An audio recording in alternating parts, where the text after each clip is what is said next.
Starting with the recap of the ECU game, definitely excited we came out of the game with the win, and 50% of the country is now sitting there with one loss, and I'm happy that we're not one of those teams.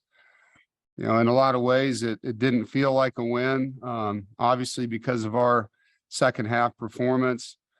But I do think it's a blessing, you know, in my opinion, to have a chance to learn such a great lesson, but not have a loss next to your record to do it. You know, definitely a lesson in humility for our players, and to not have to suffer a loss. I thought ECU competed their butts off, and their staff and Coach Houston and their players deserve a lot of credit, you know, for how they played in the second half, and just programmatically how he's developed their roster. It's a good football team, and you have to give them credit. You know, I thought for us, the game couldn't have started any better. You know, you're on the road, you're dealing with crowd noise. We win the toss, go out there on defense. On the second play of the game, Tyler Baker-Williams has a great interception. But we didn't play complimentary football. You know, it's something I preach and something our players understand, but we played uncomplimentary football, really for the entire game.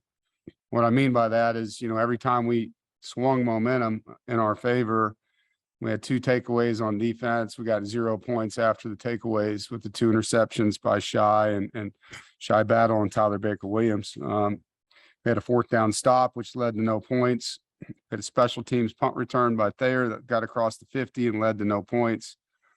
You know, we punted the ball inside the 1-yard line and let them off the goal line with a missed tackle, and then they punt and flip the field to the 15. Offensively, we get down to the goal line twice and get 0 points. So we just didn't play off of each other. And as many times as we tried to set the other side of the ball up, we didn't capitalize. And it's very difficult to win a game when you play that way. And to me, we won the game for a couple of reasons. I think our special teams, I'm not going to say it was exceptional in every phase. It wasn't, but it was exceptional in the punt return, punt block area. And that was a huge part of winning that football game. The field position, we had 177 yards of hidden field position in that game. We started our field position in plus 30 range from the goal line. So, you know, with about 67 yards of field position to score. A lot of their drives, as you saw in the game, started inside the 20, you know, whether it was us tackling them inside the 20 or punting them inside the 10.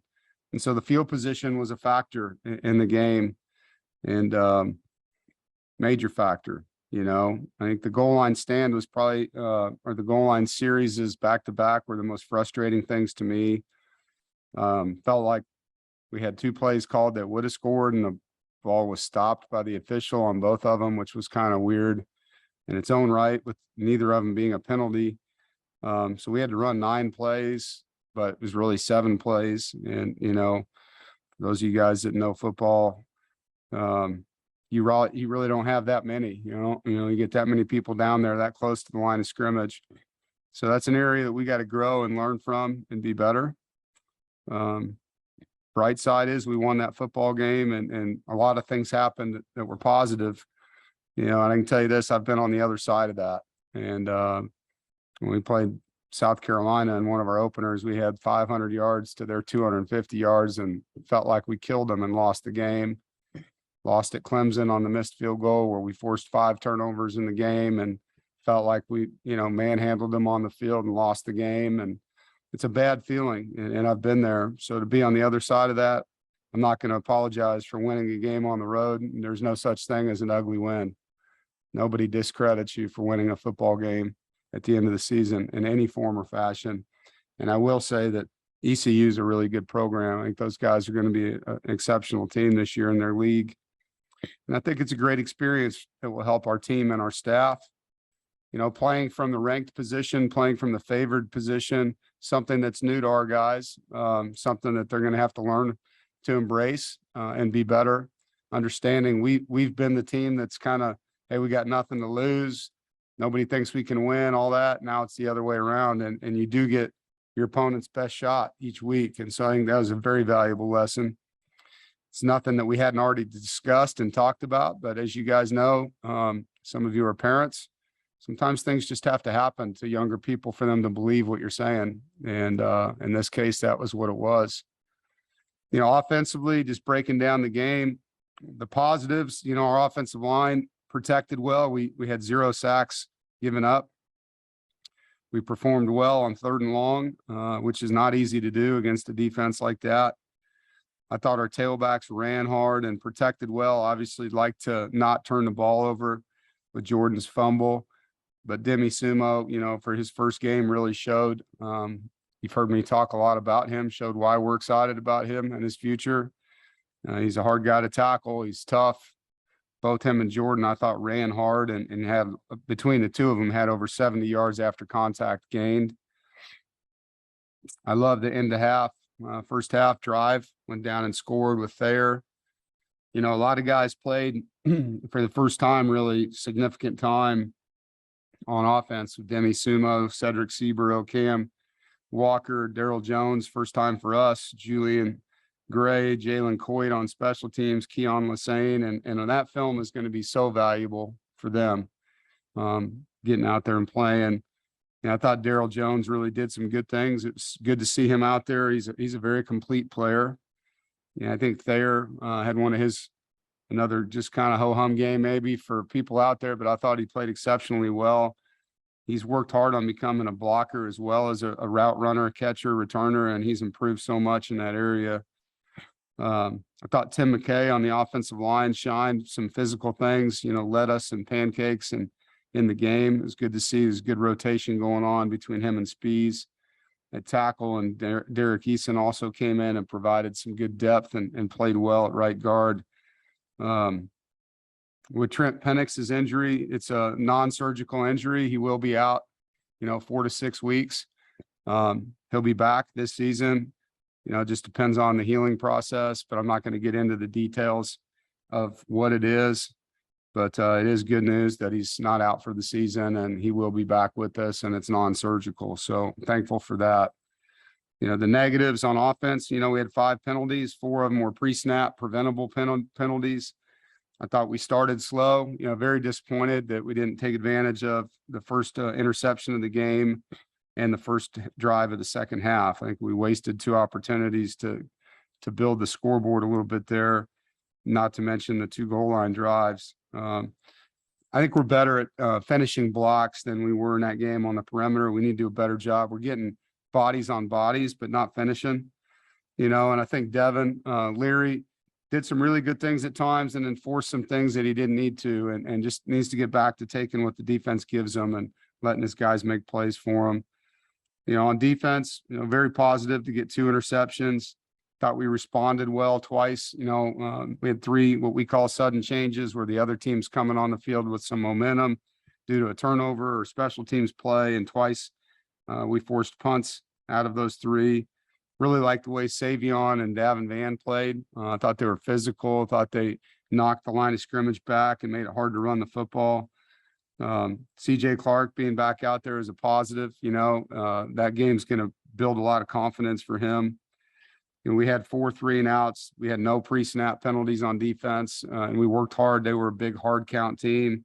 They got a lot of teams last year to jump off sides on defense, so that was a positive. You know, negative, I don't think we handled the quarterback run game, the scrambles and the draw the way we could have. We missed way too many tackles, maybe a record for us on missed tackles in the game. And, you know, I take the blame for that. We didn't tackle enough in training camp, obviously, trying to get these guys to get to the first game healthy, and that was a success. But at the same time, you know, it didn't feel like we did the things that we routinely do as tacklers. Is a defense that was top 5 in the nation for fewest missed tackles a year ago, and a lot of those kids are playing. And so they're capable. We need to get back to that, you know, the fundamentals of that. Very important fundamental for that side of the football, probably the most important fundamental. You know, I think the busted red zone coverage on Derek Pitts was disappointing. Experienced player, you know, had his eyes in the backfield on a play action. Peyton's MRI came back completely clean, so that's just going to be time.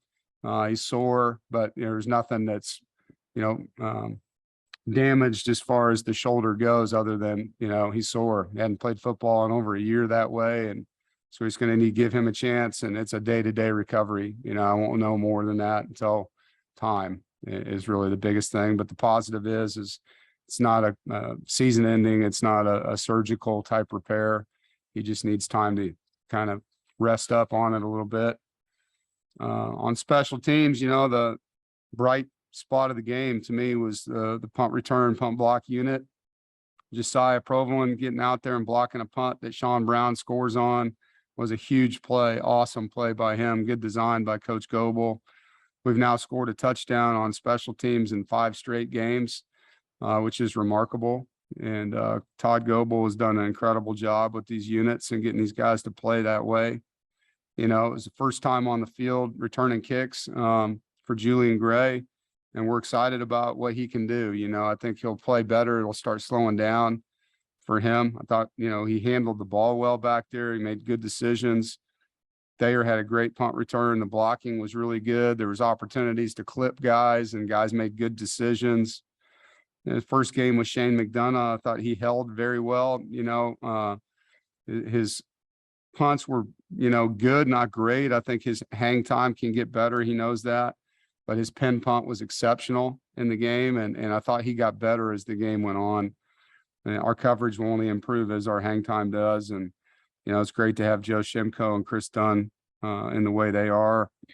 Moving on to this week, it's great to come home to Carter Finley and 12:30 kick. We haven't had a noon game in a long time. So, asking folks to start their day early and, get up and get their tailgate set up the night before if they need to, come into the parking lots fired up and ready to watch these young men compete. This game's all about us. We play Charleston Southern, as you know, but to me, it's a game, regardless of who our opponent is. We need to focus on improving, not just as offense, defense, or special teams that I just talked, but more importantly, individually and collectively.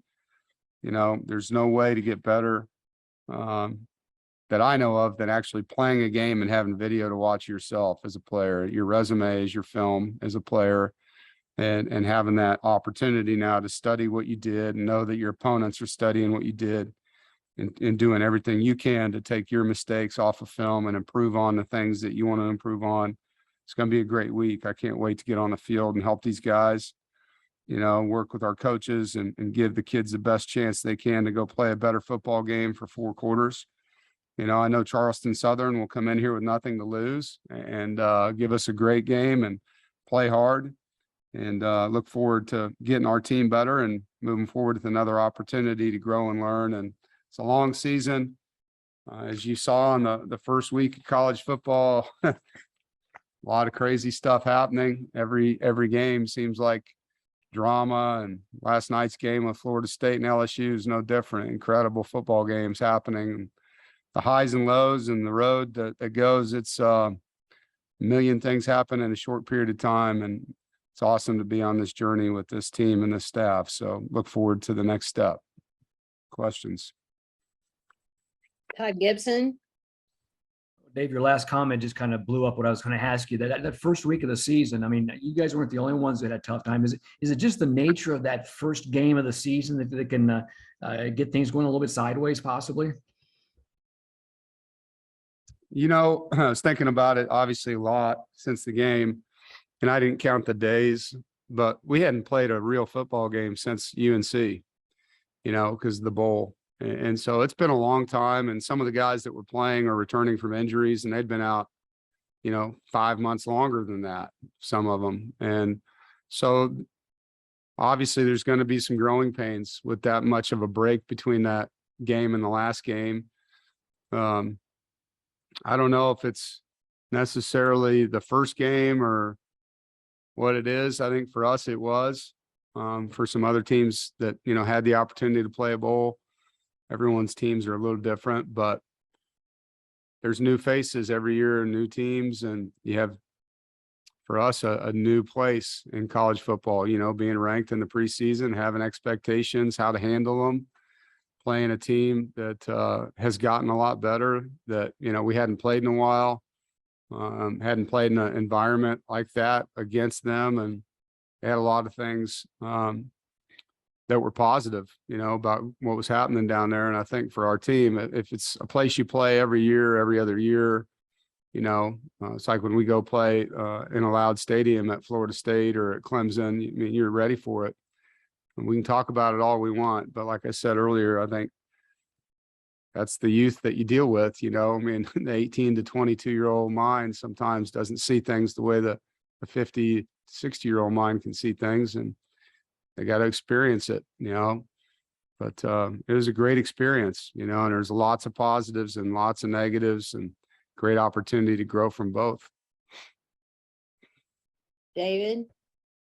Hey, Coach, Peyton's been through so much with adversity, with injuries. I mean, although he's a little banged up, just how thrilled are you that, his season's still intact? And then I know you don't have like it is day to day, but do you feel good about him playing week 2, or do you think it's going to be more of a rest week for him? Yeah, well, to start with your comments, yeah, I mean, the guy's been through so much, I mean, the knees, the shoulders, and he is one of the most elite competitive spirits that I've ever coached. Like the way that he looks at the game and the Warriors mentality he has for playing the game, the physicality that he likes to play the game with. He's a lot different, more different than other people. I'm not saying other people don't compete hard and all that. They do. But he's a warrior, and so it hurts him not to be able to play the game the way he wants to play it, I think, too.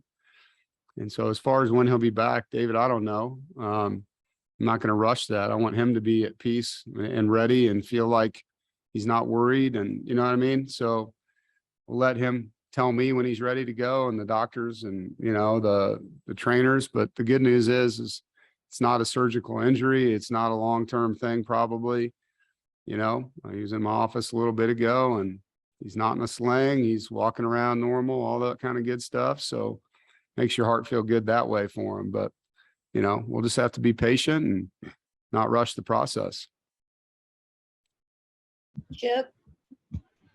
Yeah, Coach, when you went back and looked at the game video, the goal line offense in the fourth quarter, what were the biggest issues that you saw there? I know those whistles that happened, that disjointed things, but what were some of the issues you spotted and not been able to push the ball in?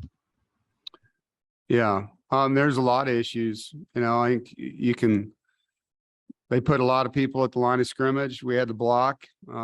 At times you got to run over a guy to get in. We didn't do that. We didn't get enough movement. It wasn't one person. There were different plays. Each play, it was somebody different, It's tough because the quarterback sneak we called would have scored, and they blew it dead. So that changes things a little bit. The one play action pass we ran, I think Devin could have thrown to Jordan Houston. I think we would have scored on that, and he chose to throw it away because he didn't want to make, create a turnover possibly. But I think if he would have gotten that off, we probably would have scored on that play. It just comes down to executing, and we were under center and in the shotgun. We did both. But clearly, as coaches, we can do a better job. You can second guess every call that doesn't work as a coach, just like you guys second guess us. We do the same thing. What could we have done differently? What could we do better? So it's going to be really good film, and we got to make sure that we're putting ourselves in the best position to get points on the board. You get to the one in my career, I've never had something like that, where I've had 7 plays in 2 different drives and not gotten any points. So definitely was disappointing. Todd? Dave, can you elaborate a little bit more on the missed tackles? I mean, obviously you guys have a veteran team, so in the camp, I imagine that's probably one of the reasons maybe you didn't tackle as much, because you have a veteran team. And how will this maybe change your thinking moving forward? We did tackle. We had 2 full scrimmages like we always do. Some of the guys that had played a lot of reps, like the Isaiah Moores and Tanner Ingles, we didn't play the entire scrimmages for obvious reasons. We wanted to get guys more reps that hadn't gotten game reps. And I do think that hurt Tanner, watching him tackle. He was not himself. He's a much better tackler than he showed in that game. And I think he's inspired to show everybody that too. I think he'll tell you he was as embarrassed as anybody watching himself miss those tackles. He's one of the best tacklers in college football when he's doing things like he normally does. So, yeah, I think it's just time between this competition and the last. And, you know, it's a balancing act, man. I mean, you guys know how many players I've had hurt in the last couple of years. And so we were very cautious, and probably too cautious, like I said, to make sure that we had everybody healthy for game one, and we did. And so it was mission accomplished. The price we paid maybe was not having enough contact that, you know, would have made us a little better. I think I would still go with what happened. I think I'd still rather have a healthy team in the opener, you know, and just need to study it getting into next year, a year from now, and maybe some ways we can be a little better there, you know, going into the opener with our tackling. Obviously, maybe missed more tackles in game one than we did in three games last year combined. So it's an area we got to improve. And I mean, you guys remember how we played a year ago and played against Louisville and teams like that. They had great athletes in open spaces. We're capable of making a lot of the plays we didn't make Saturday. So that won't sit well with our D staff. It won't sit well with our defensive kids, and they will get out and fix it. David, Coach, you mentioned earlier how great Demi played. I mean, he had 14 carries. It's not like he didn't touch the ball or anything, but you know, with the way he played and the elusiveness that he shows, I mean, plans to get him the ball even more to kind of show what he can do. Yeah, I think so. You know, I think him and Jordan will still, you know, rotate in there. I think both of them played well, other than Jordan's fumble. Both averaged over 4 yards a carry. Both ran hard. Both broke tackles. Both made people miss. Both caught the football. So, you know, and as you know, it's a long season and it's not a one player position anymore. Those guys need to have a rotation to stay healthy. But yeah, I think, you know, last week it was probably 2-1 and probably be a little more balanced on reps, you know, between those two guys. But we like both of them, you know, and we think both of them are really good football players, and they're well-rounded guys and they're tough. And so excited about that room. I know there was a lot of questions about who our running backs were going to be and how they were going to play. And I think there's probably a little bit of excitement about that position now coming out of that first game. James, Yeah, Dave, you've mentioned in the past analytics playing a role in some decisions you made. I know you went for the touchdown right there at the goal line with 10 minutes to go. Was that a gut feel analytics? What led to that decision for you? Yeah, I mean, the analytics tell you to go for it inside the 3 every time. So, Right. I mean, it's, you know, because if you don't get it, you're giving the ball back to them in a position you should be able to hold them in, get the ball back in good field position again. And your odds of scoring on 4th and 1 are very high, you know, so it's just a position that you don't take for granted. And you talk about odds, and the odds of getting 7 points are very high. You're going to take those odds, you know. I also believe as a head coach, you have to show trust to your line, man. I mean, you get a 4th and 1 on the goal line and don't go for it. I mean, if I was an offensive lineman and my head coach did that to me, I wouldn't be very happy. I mean, that's just not how I look at things. You know, I need to give those guys a chance to earn it. We didn't, so they owe me one, you know, and they know it. And that's kind of where we are. I think, you know, I'm not a cautious guy when it comes to going for things. You know, I didn't get to be a head coach as young as I was by being cautious as a coach. You know, we're going to be aggressive in this program, and sometimes it's not going to work. Not everything's a guarantee, you know, but when it comes to trusting who you are and sticking with your vision and trusting your guys, I'm going to be that kind of coach. And if it doesn't work, at least I'm going down swinging. Reason I ask is, you know, you had the 10-point game against Wake in 2018, Miami 2020. So just getting a 10, was that, I mean, obviously you're not playing for 10 at that point, right? I mean, you're too much game left. Yeah, I mean, you'd love to have 2 possession lead. There's no doubt about it. And, you know, maybe if the game was in the final 3 minutes, Right. it'd be a little bit different conversation, but with how much time was on the clock to say that that's going to end the game, it's not, James, you know, there's just too much time on the clock. And again, the odds tell you to go for it. And so I don't know if any of you guys like to gamble, but you're going to take your odds when you have them most time, and you're going to go with who you are. And if you're a cautious guy, you'd probably make a cautious decision. I'm not. Appreciate it, Dave. Yep. Gibby, Yeah, Dave, along those lines, thanks. That just one argument I had with somebody. I figured you wanted to show your offensive line some trust, but along those lines as well, I mean, do you need to score those points too? Because is it do you need to show points, I guess? I mean, is it down to that nowadays? Obviously, you guys got bigger things down the road, but do you want to see your team have a bigger win? And is that fair in the whole grand scheme of things right now?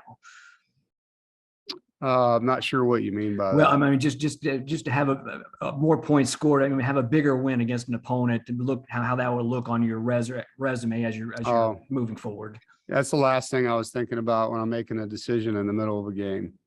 Yeah, I mean, trying to win a game, going with the things that you know, things that you trust, the things that you think are important for your program. So, yeah, I'm not thinking about what they're going to decide in November because we scored 20 instead of 22, you know. David, Looking forward to this week. Does having Jack Chambers on the team, does that offer any competitive advantage?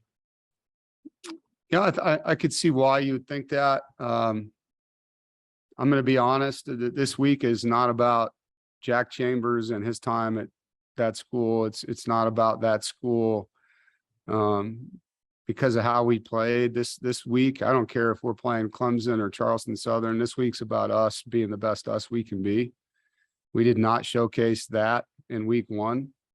I think our players would tell you they're embarrassed as coaches. It was not the product we expected. And this game's going to be about getting that done, you know, handling our business and, you know, offensively doing the things that we're capable of doing consistently. And same thing on defense, same thing on special teams, same thing with our sideline energy. We need to bring our best to the field and we need to play the game the way that we know we can play it. And that's what this game's about. The fact that Jack went to school there, it's a side story, I think, more than anything. More interested in how we play this football game than any of that. Corey, Dave, going back to the defensive side of the ball, were you concerned at all about the lack of pressure? I mean, no sacks in this game, did get a few quarterback pressures, but didn't really get into the defensive or the offensive backfield for ECU quite as much as I'm sure you would like. Yeah, I think, you know, we had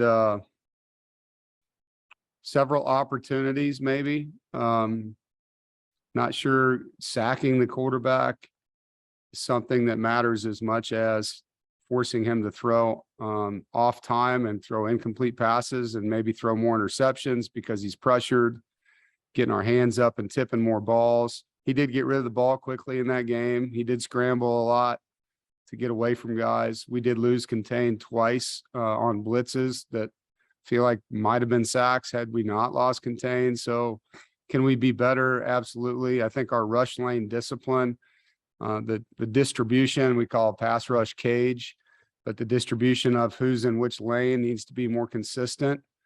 There's a lot to get better at when it comes to that. You know, the final getting the sack, I know, is kind of how you judge pass rush.